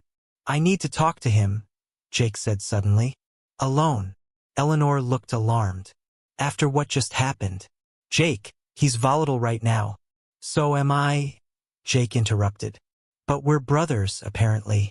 And brothers fight sometimes. Without waiting for her response, Jake left the study and headed toward the garden. Marcus didn't look up as Jake's boots crunched on the gravel path, but his shoulders tensed. If you've come for round 2, Marcus said without raising his head, I should warn you I was the boxing champion at boarding school. Jake sat on the opposite end of the bench.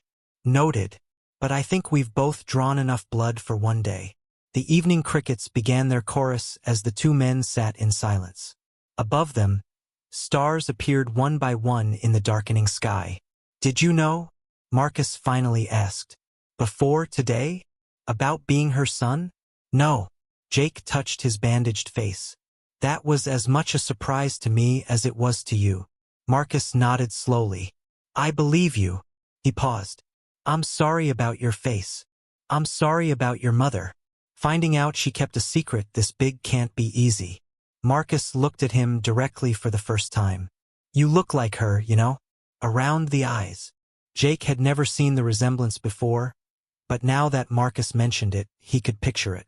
The same deep-set eyes, the same way of squinting slightly when thinking hard about something. For what it's worth, Jake said carefully, I didn't marry her for her money. Not exactly. I married her to save my family ranch, which turns out to be land that was once partly hers anyway. Marcus gave a short, bitter laugh. The ironies just keep piling up, don't they? He ran a hand through his carefully styled hair, messing it up in a way that made him look younger, more vulnerable. She never told me she was sick either. Cancer, she said. Jake nodded. Stage 4 pancreatic. Terminal. Christ. Marcus's voice cracked slightly. All these years of stiff phone calls and obligatory holiday visits. I always thought there'd be time to fix things between us someday. From the main house, they could see Eleanor watching them from the study window, her slight figure illuminated by the lamp behind her. Maybe there still is time, Jake suggested quietly. Not as much as you hoped, but some. Marcus stared at his mother's silhouette. Do you hate her? For giving you away? For marrying my father instead of yours? Jake considered the question seriously. I don't know yet. I think I need time to figure that out. He glanced at Marcus. Do you hate me? For suddenly appearing and becoming her heir? I don't know you well enough to hate you specifically, Marcus admitted. But I've resented the idea of you all my life without realizing it. The perfect ghost child she gave up, who somehow got more of her heart than I ever did. The brutal honesty of the statement hung in the air between them. Neither man knew how to be brothers. They had 30 years of separate lives and only 10 minutes of shared history. What if, Jake suggested slowly, we called a truce? Not for forever, just for now. While we figure out what all this means. Marcus looked skeptical. A truce? Yeah. No lawyers, no fighting over the will. No more throwing heavy objects at each other's heads. Just time to get to know the mother you've always had, and the mother I never knew I had, before it's too late. The evening had grown chilly, and lights were coming on in the main house. Ms. Winters appeared at the garden door, watching them warily. And afterward? Marcus asked. When is she gone? Jake didn't have an answer for that. The future beyond Eleanor's illness was a hazy, uncertain thing. Would they remain connected, these accidental brothers brought together by a deathbed revelation? Or would they drift back to being strangers once their shared link was gone? I guess we figure that out when we get there, Jake said finally. Marcus extended his hand cautiously. Temporary truce, then. Jake hesitated only briefly before shaking it. The grip was formal, nothing like the easy camaraderie of true brothers. But it was a beginning. As they walked back toward the house side by side, keeping a careful distance between them, the question hung unspoken in the air. Would blood prove thicker than the fortune that had divided it for decades? The sun broke through storm clouds as Jake rushed into Eleanor's bedroom, his heart pounding in his chest. Doc Williams had called at dawn with urgent news. Eleanor's condition had taken a sudden turn. Jake found her pale against the white sheets, her breath shallow, but her eyes sparked with life when she saw him. There you are, cowboy, she whispered, her voice thin as paper. I was beginning to think you'd run off. Jake pulled a chair close to her bed, the wood scraping against the floor. Not a chance, Eleanor. Told you I'd stick around for better or worse. Didn't I? That very day, Jake moved his own bed into Eleanor's massive bedroom. The staff raised their eyebrows but kept quiet as he dragged in the smaller mattress, placing it beside her grand four-poster bed. Eleanor watched him with tired eyes as he worked. You don't have to do this, she said. I know, Jake replied, tucking in the sheets. Want to, though. The huge room seemed smaller with both of them there. Jake hung his old cowboy hat on one of the fancy bedposts, looking out of place among Eleanor's fine things. But he didn't care how it looked. Something had changed between them after the truth came out. Something deeper than marriage papers or hidden secrets. Ms. Winters brought up a box of old photos at Eleanor's request. As the afternoon light streamed through the tall windows, mother and son spread pictures across the bed. Jake's fingers shook when he picked up a faded snapshot of himself at age 6, riding his first pony. How did you get this? He asked. Eleanor's smile crinkled the corners of her eyes. I paid the photographer at the county fair that day. I have a picture from every birthday, every Christmas, every graduation. I never stopped watching over you. Jake blinked back hot tears. You were there the whole time? In the shadows? Always, Eleanor said, her hand trembling as she touched a photo of Jake winning his first rodeo ribbon. Your father would send me word when something big was happening. I'd slip into town, watch from a distance, then disappear before you could spot me. Jake stared at her, trying to remember strangers at his school events, his competitions, his life's big moments. Had he ever noticed the elegant older woman watching from afar? Had he ever felt her eyes on him? Why didn't you ever say anything? All those years. Eleanor's face clouded with pain that wasn't just physical. Your father and I agreed it was best. Marcus's father had such power over me then. If he'd known about you, he would have ruined your family completely. She picked up another photo. Jake at 18, graduating high school. By the time I was free of him, you were grown. I feared you'd hate me for giving you up. The grandfather clock in the hallway struck 4 as they continued through the photographs. Jake discovered his mother had tracked not just the big events but small ones too. His first blue ribbon at the state fair. The day he broke his arm falling off the barn roof. The afternoon he'd taught the neighbors' kids to ride. I felt like I knew you, Eleanor said softly, even though you didn't know me. That evening, as the sun began to set, Jake had an idea. He excused himself and hurried down to the stables, where he saddled Thunderbolt, his favorite chestnut quarter horse. The stable hands watched curiously as Jake led the horse across the manicured lawn, right up to the east wing of the mansion. "What in tarnation are you doing?" called out the head gardener, who was pruning roses nearby. "Bringing Eleanor a visitor," Jake answered, guiding the gentle horse right up to the big bay window of Eleanor's bedroom. When he tapped on the glass, Eleanor's mouth fell open in surprise. Jake pushed the window wide, and Thunderbolt stuck his head in, nickering softly. "You brought your horse to my bedroom?" Eleanor laughed, the sound rusty but real. "You mentioned yesterday that you missed riding. Figured if you can't get to the stable could come to you." Eleanor's wrinkled hand reached out to stroke Thunderbolt's velvety nose. The horse snorted softly, blowing warm air on her fingers. For a moment, she looked young again, her eyes bright, her smile wide and genuine. "He's beautiful," she whispered. "He's yours too now," Jake said. "Everything of mine is yours." As the evening shadows grew longer, Jake settled into reading Eleanor's favorite book to her. Her breathing had grown more labored, and Doc Williams had left more pain medicine for the night. They both knew time was running short. A commotion downstairs broke their quiet moment. Ms. Winters burst into the room without knocking, her usually perfect hair escaping its pins.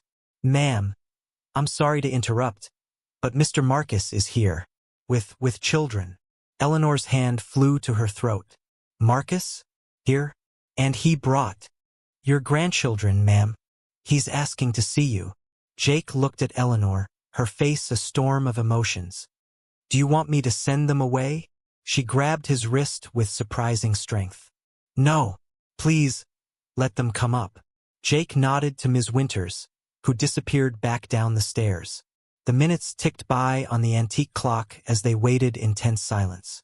Then footsteps sounded on the stairs, growing louder as they approached. Marcus appeared in the doorway first, looking less angry than the last time they'd seen him. Behind him stood a pretty woman with kind eyes, his wife Jenny, Jake guessed, and 3 children ranging from about 4 to 10 years old.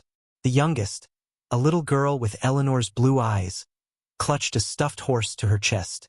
"Mother," Marcus said stiffly, "you look." His voice trailed off as he took in her frail appearance. "Terrible," Eleanor finished for him with a weak smile.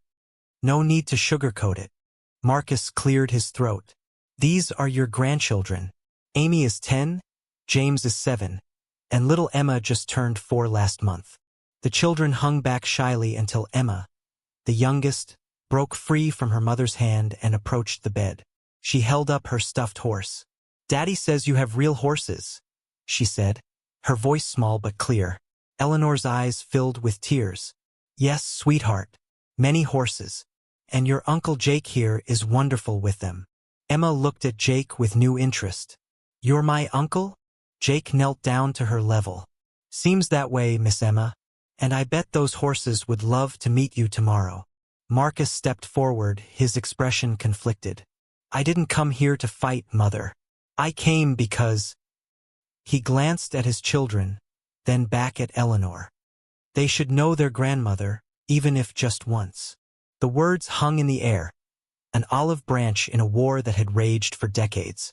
Eleanor reached out her hand, and after a moment's hesitation, Marcus took it. "Thank you," she whispered. "Thank you for bringing them." The evening unfolded in an unexpected way.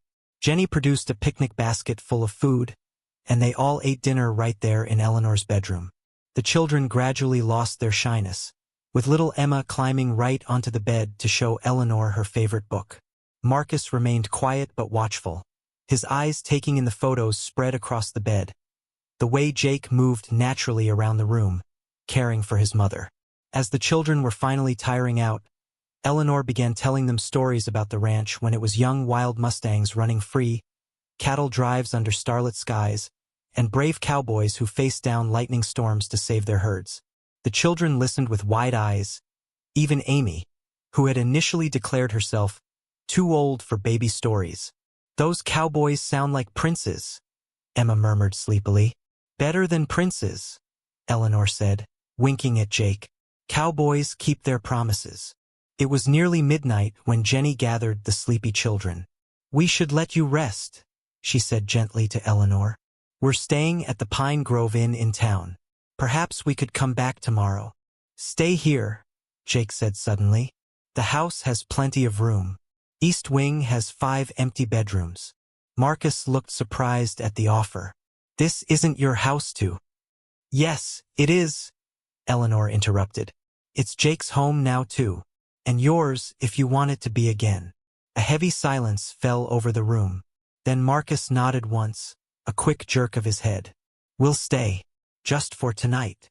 After they left to get settled in their rooms, Eleanor sank back against her pillows, exhausted but smiling. "Did you see Emma's eyes? Just like my mother's. The blackwood blue." "She's got your spirit too," Jake said, adjusting Eleanor's pillows. "Marched right up to you without a hint of fear." Eleanor's smile faded as she clutched Jake's hand. "I've missed so much. With you. With them." "We're here now," Jake said firmly. "That's what matters." As he helped Eleanor take her evening medicine, she grew serious. "Jake, if I don't have much time left, don't talk like that. Listen to me," she insisted. "If these are my last days, I want you to know I'm grateful. Not just for these days, but for the man you've become without me. You're everything I could have hoped for in a son." Jake couldn't speak past the lump in his throat. Instead, he leaned forward and kissed her forehead gently, the way he imagined she might have done to him as a baby, in those brief moments before she gave him up. As Eleanor drifted off to sleep, Jake settled into the chair beside her bed, unwilling to leave her side. The house creaked and settled around them, a century of Blackwood history in its walls. Outside, the horses nickered softly in their stables. For the first time since coming to this grand house, Jake felt like he belonged. In the darkest hour before dawn, Eleanor woke suddenly, her body jerking upright. Her eyes flew open, unfocused and wild. "Eleanor!" Jake jumped up. "What's wrong?" She didn't answer. Her limbs began to shake violently, her head thrashing from side to side. Jake lunged for the emergency bell, pulling it hard enough to break the cord. "Help!" he shouted, his voice echoing down the hallway. "Somebody help!" Ms. Winters appeared in seconds, her face pale with shock. "Seizure," she said grimly. "Call the doctor now." Jake ran for the phone as Marcus appeared in the doorway, awakened by the shouting. "What's happening?" he demanded. "Eleanor's having a seizure," Jake called over his shoulder as he dialed. "Get the kids away from here." The next hour passed in a blur of activity. Doc Williams arrived in record time, his ancient truck spitting gravel as he drove up. The bedroom filled with people, the doctor, Ms. Winters, Jake, and eventually Marcus, who had made sure the children were safely with Jenny in the far wing. When Eleanor finally stabilized, the seizure passing like a terrible storm, Doc Williams pulled Jake and Marcus into the hallway. His face was grim in the dim light. "Boys, I won't sugarcoat this. That seizure was severe. Her system is shutting down faster than we expected." He put a hand on each of their shoulders. "Days at most, I'd say. Maybe hours." The words hit Jake like a physical blow. He leaned against the wall, feeling the solid surface hold him up when his legs wanted to give way. "There's nothing you can do?" Marcus asked, his voice cracking. Doc Williams shook his head. "Keep her comfortable. Be with her. That's all any of us can do now." When they returned to the bedroom, Eleanor was awake again, her eyes clear but tired. Ms. Winters had combed her hair and helped her into a fresh nightgown. She looked small against the pillows but somehow regal still.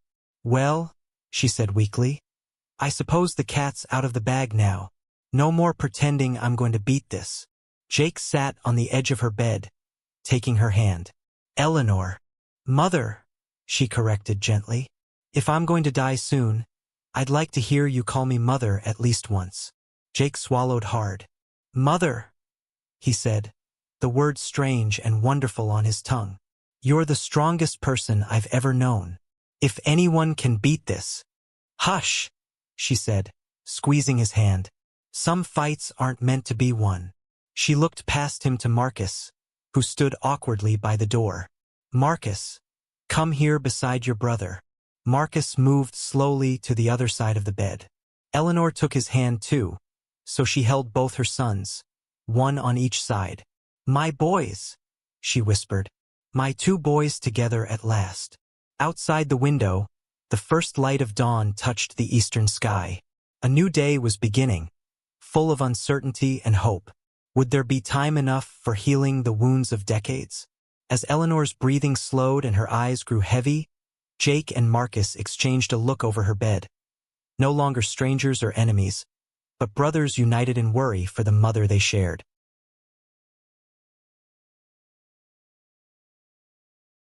The doctors were wrong. Eleanor Blackwood didn't die that night. Jake sat bolt upright when her fingers twitched in his hand. The morning sun streamed through the bedroom curtains as her eyes fluttered open. "You're still here," she whispered, her voice barely audible. "I'm not going anywhere," Jake replied, tears streaming down his weathered face. The cowboy who never cried now couldn't stop. Dr. Phillips arrived within the hour, his face a mask of disbelief as he checked Eleanor's vitals. "I've never seen anything like this," he admitted, scratching his balding head. "The cancer is still there, but something's changed. She's fighting it differently." Jake leaned against the doorframe. "How much time?" "Hard to say. Days turned into weeks for her once before. This time, maybe months, but I wouldn't hope for." "Hope is exactly what we need," Jake interrupted. "And time. Whatever she's got left, we'll take it." News of Eleanor's rally spread through town like wildfire. Some called it a miracle. Others whispered it was the power of family finally reunited. Ms. Winters simply nodded knowingly as she prepared Eleanor's favorite tea, adding an extra spoonful of honey, something she'd never done before. "First time for everything," she murmured when Jake noticed. Within 2 weeks, Eleanor could sit up in a wheelchair. Jake pushed her through the sprawling gardens she'd designed decades ago but rarely visited anymore. "Tell me about your horses," she requested, pointing to a flat stretch of land near the western boundary. "You breed quarter horses, don't you?" Jake nodded. "Started with just one good mare my father left me." "Your father," Eleanor said softly. "He was the most stubborn, handsome cowboy I ever met. You have his eyes. And your chin, apparently," Jake replied with a small smile. "Marcus pointed that out yesterday." The mention of Marcus hung in the air between them. Eleanor's other son had returned to the estate 3 days after her near-death experience, this time without lawyers or threats. He'd brought his wife Claire and their children, 10-year-old twins Emma and Ethan, who stared wide-eyed at the grandmother they'd only heard about in angry whispers. "Will Marcus stay?" Eleanor asked, clutching the blanket covering her lap. "He's moving into the guest house next week," Jake confirmed. "Said the kids should know their grandmother while they can." Tears welled in Eleanor's eyes. "And you? Will you stay too?" "I have a better idea," Jake said, stopping the wheelchair at the crest of a small hill overlooking a vacant pasture. "What if I brought my operation here? Those 5 horses I've been raising could use more space than my little patch of land." Eleanor's face brightened more than the doctors would have thought physically possible for someone in her condition. "You'd do that?" "On one condition," Jake replied, kneeling beside her wheelchair. "You teach me about being a Blackwood. I've got 30 years to catch up on." The next day, lawyers arrived, not to contest wills or marriages, but to transfer Jake's small breeding operation to Blackwood land. Eleanor insisted on sitting up in bed to sign the papers, her signature shaky but determined. "This property has always been split in my mind," she confessed to Jake after the lawyers left. "Half for Marcus, half for the son I gave up. Now it's official." Within a month, Jake's 5 horses arrived, nervous and skittish in their new surroundings. The Blackwood Ranch hands watched from a distance, arms crossed, suspicion plain on their faces. They'd heard the rumors that the young cowboy who married the boss was actually her long-lost son, but loyalty to Marcus ran deep. "They'll come around," Eleanor assured Jake as they watched from her bedroom window. She was right, but not in the way either expected. The breakthrough came on a stormy afternoon when Thunder, Jake's prize stallion, broke through a fence during a lightning strike. The frightened animal bolted toward the main road, where trucks regularly sped by. Jake raced after him, but at 58, Foreman Bill Conway was faster on horseback. The old ranch hand cut Thunder off just before the highway, risking his own safety to bring the stallion back. "Nice horse," Bill commented gruffly, handing the reins to Jake. "Needs work on his nerves, though." "Like his owner," Jake admitted with a self-deprecating smile. Something shifted that day. Mutual respect began to grow between Jake and the ranch hands who had initially viewed him as an intruder. By the end of the second month, they were swapping stories over coffee in the barn as Eleanor watched from her wheelchair, now strong enough to visit the stables. Marcus observed these changes with complicated emotions. One evening, he found Jake in the barn, brushing down Thunder after a training session. "You're good with them," Marcus acknowledged, keeping his distance from the large animal. "Horses are honest," Jake replied.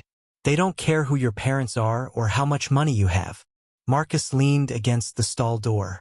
"I spent 30 years hating the idea of you without ever meeting you." Jake continued brushing, letting the silence stretch. "My earliest memory," Marcus finally continued, "is Mother crying while looking at some old ranch photos. I asked who the baby was in the picture. She said it was no one, but she kept looking at it." Jake set down the brush. "I'm not here to take anything from you, Marcus. I know that now." Marcus extended his hand. "My kids want to learn to ride. They're scared of Bill and the other hands. Would you teach them?" That weekend, Emma and Ethan had their first riding lesson on Jake's gentlest mare. Eleanor sat bundled in blankets on the porch, watching her grandchildren circle the paddock as her sons stood side by side giving instructions. Ms. Winters brought her hot chocolate. "Never thought I'd see the day," the housekeeper remarked. "Neither did I, Helen," Eleanor replied, using the woman's first name for perhaps the first time in 20 years of service. "Do you think they can truly become brothers?" Ms. Winters considered the question. "Brothers fight, ma'am, but they also stand together when it counts." Her words proved prophetic 3 weeks later when the bank called about discrepancies in the Blackwood accounts. Eleanor's former financial advisor had made risky investments without authorization, losing nearly 20% of her fortune before his scheme was discovered. The brothers sat together in the study, poring over documents. "We could sell the east property," Marcus suggested, running his fingers through his graying hair. "No," Jake countered. "That land connects to the water rights for the whole ranch. We sell that, we might as well sell everything." "Then what do you suggest, cowboy?" Marcus snapped, momentarily reverting to his old hostility. Jake spread out his breeding records. "Thunder's bloodline. 3 buyers from Texas have been after me for stud rights. I've been saying no because I wanted to build my program first, but if we strike those deals now, horse breeding money won't cover this shortfall," Marcus scoffed. "It will buy us time," Jake insisted. "And I know ranching. The Blackwood cattle operation is running at 60% efficiency at best. Give me 6 months, I can turn that around." The brothers argued late into the night. Eleanor could hear their raised voices from her bedroom but smiled rather than worried. For the first time, they were fighting together rather than against each other. By month 4, Eleanor's rally had plateaued. The cancer hadn't advanced, but her strength waxed and waned unpredictably. Some days she sat for hours with the grandchildren, teaching Emma to play chess and listening to Ethan read adventure stories. Other days she could barely lift her head from the pillow. During one difficult week, Jake brought his smallest horse, a spotted pony named Cookie, right up to Eleanor's bedroom window so she could see it from bed. "You always bring life with you," she told him weakly, pressing her palm against the glass as the pony nickered softly. Jake swallowed hard. "I'm thinking of naming my next foal Eleanor if it's a filly." She smiled. "And if it's a colt?" "Still Eleanor," he joked, making her laugh for the first time in days. That night, Jake found Marcus sitting alone on the porch steps, staring at the stars. "Mind some company?" Jake asked. Marcus shifted over. "She told me why she chose you." Jake sat down, waiting. "All these years, I thought she kept tabs on you out of guilt," Marcus continued. "But she said watching you struggle on that failing ranch, never giving up, reminded her of herself when she was young. Before the money, before the Blackwood name meant anything. She said you had her spirit. And you have her brains," Jake replied. "She told me that yesterday." The brothers sat in silence, sharing the weight of loving someone who would soon be gone. In month 5, the financial crisis reached its peak. The bank threatened foreclosure on 2 Blackwood properties. Jake's breeding deals had helped, but not enough. The solution came from an unexpected source, Ms. Winters. "My late husband left me some money," she explained to the brothers. "I'd like to invest in the ranch." Marcus was suspicious. "Why would you do that?" The housekeeper looked him squarely in the eye. "Because I've watched your mother build this place for 40 years. I won't see it fall apart now that she's finally happy." With Ms. Winters' investment, plus emergency sales of some non-essential assets, the Blackwood finances stabilized. Eleanor insisted on being present for every meeting, sometimes participating only through written notes when her voice failed her. As month 6 began, Eleanor's condition worsened again. Dr. Phillips warned the family to prepare. Yet somehow, she held on, determined to see Christmas with her newly united family. The holiday arrived with a blanket of snow covering the ranch. Ranch hands and family gathered in the great room where a massive pine tree touched the ceiling. Eleanor, propped up in a special recliner, watched as Emma and Ethan tore through presents. Jake had carved wooden horses for each child, while Marcus gave his brother their father's pocket watch, found in Eleanor's keepsake box. "He'd want you to have it," Marcus said simply. 3 days after Christmas, Eleanor Blackwood passed peacefully in her sleep, with both sons holding her hands. The funeral drew hundreds from across 5 counties. Ranchers, business associates, and competitors alike came to pay respects.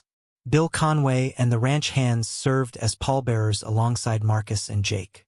Ms. Winters arranged everything with quiet efficiency, her eyes dry until the very end when she placed a single white rose on the casket. "She was the strongest woman I ever knew," the housekeeper whispered to Jake. In the reading of the will, Eleanor's final words to her sons brought both men to tears. "To my son Jake, who taught me that second chances come in unexpected packages, and to my son Marcus, who learned forgiveness is the greatest wealth. May you remember that family is what we choose to build with the time we're given." The estate was divided equally, with specific provisions for the grandchildren's education and Ms. Winters' lifetime employment. But the most significant bequest wasn't financial at all. It was a collection of journals Eleanor had kept for 30 years, documenting the son she watched from afar. "She came to your high school graduation," Marcus told Jake as they sorted through the journals in the study. "Sat in the back row. She cut out your rodeo championship announcement from the county paper." "All those years," Jake murmured, tracing his mother's handwriting with his fingertip. "She was always there." 1 year to the day after their unusual marriage, Jake stood at Eleanor's grave with fresh flowers. The headstone read simply, "Eleanor Blackwood, mother, grandmother, matriarch." "We're doing okay, Mom," he said quietly. "Marcus and I argue twice a week minimum. The kids are getting too comfortable on horseback. Ethan tried jumping a fence yesterday. Nearly gave his father a heart attack. The ranch is turning around, just like I promised." As Jake placed the flowers, he noticed new grass already growing over the grave, stubborn life pushing through. just like Eleanor herself had done so many times. At the house, the family waited for him. Not just a family of wealth and property, but something far more valuable that Eleanor had created in her final days. Jake Calloway, once a struggling cowboy with nothing but debts and dreams, now walked the land as a Blackwood. Not because of marriage papers or inheritance, but because of the strongest bond there is, the love of a mother who had finally found a way to bring her family together. As Thunder's first foal took wobbly steps in the spring sunshine, Jake smiled at the name on the registration papers, Blackwood's Legacy.